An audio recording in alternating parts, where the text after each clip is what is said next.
What's your take on the wicket? Yeah, it was great to see some grass on the wicket. I've played Shield cricket here for over the last 6 or 7 years. I've seen the Test match here, and I've said forever the most important thing in Test cricket, in international cricket at the moment, are the pitches we play on, because if you have great pitches, you'll have contests between bat and ball, and then Test cricket will be alive and well and kicking. If we don't, if we play on flat wickets which don't do anything, then it becomes a really boring game, and that's for someone who loves Test cricket probably more than anyone in this room, I reckon. So the wickets are really important. It's great to see some grass on it. I'd be really looking forward to seeing how it plays, and hopefully it's a contest between bat and ball, because it's important not just for this series, this Test match, but also for world cricket actually.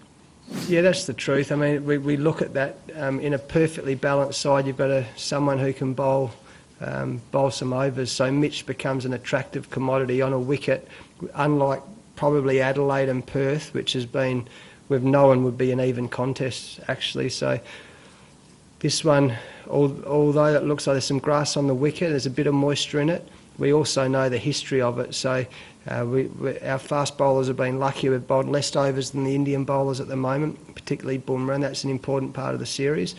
The more we can look after those guys, the better. So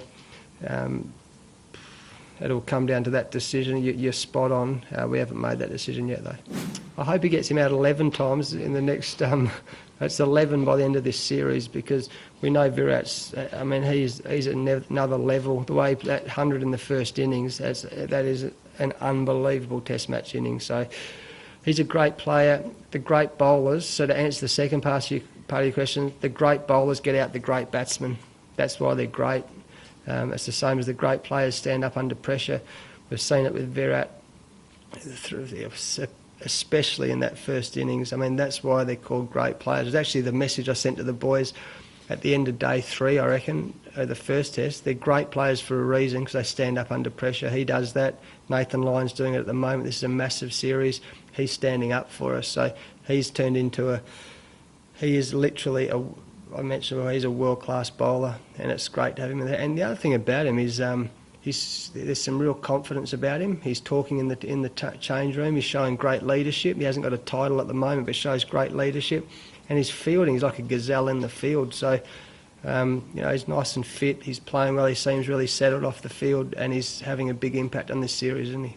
Yeah, they're very close, no doubt about that. It's a bit like the backmen in footy, in AFL footy.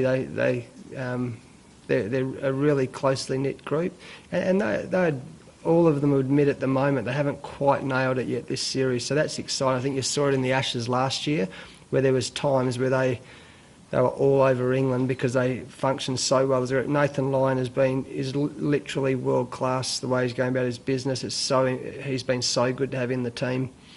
And the other three, we're seeing great signs, and there's times when they've bowled worse and got more wickets, but I'm really excited, whether it's in this Test match or the Sydney Test matches or whenever, when those guys bowl as that unit, that's a really positive. I can't wait to see that. I think he's in a very determined place. Obviously, it's been a really tough time for him, but we can't wait to see him. We can't wait to have him back. Really looking forward to it. He's Virat Kohli of the Australian cricket team. That's the truth of it. He's an outstanding player. He's been our captain. He's a fantastic young bloke. So, I know how determined he is to get back to play for Australia, and that makes me feel warm and fuzzy. Knowing Steve Smith is determined. I know if you probably read Cameron Bancroft's letter to himself. Well, that was incredibly courageous, what he wrote, and he's learned. I mean, if you see how he's blossomed, it is unbelievable. And I've known him since he was very young. To see how he's gone from pretty much, you'd say, a boy into a man from what's happened, that warms my heart as well. And I know Davey Warner's the same. Davey Warner be training like Rocky Balboa at the moment, which is, such a good player. They're very determined to get back in the Australian cricket team. So, and there's a process, obviously, it's going to happen in the next little bit, but it's a pretty exciting time, I think. Well, it's been my favourite day of the calendar year, probably my whole life. I used to get up in Perth and have Christmas Day, and then you get up at 7 o'clock, it's on telly, listen to Richie Benaud and see the national anthem. And so it's been a very exciting time. My eldest daughter, who arrives from London tonight, her first 14 years was here at the same hotel coming for Boxing Day test matches. So 7 years later, it's nice to come back and be with my family and Boxing Day. I mean, the national anthem on Boxing Day, the national anthems, the noise is incredible. I said to Travis Head today, what he will surprise him is the noise. And that's something that you don't get in too many places. You get it in Bangalore in India.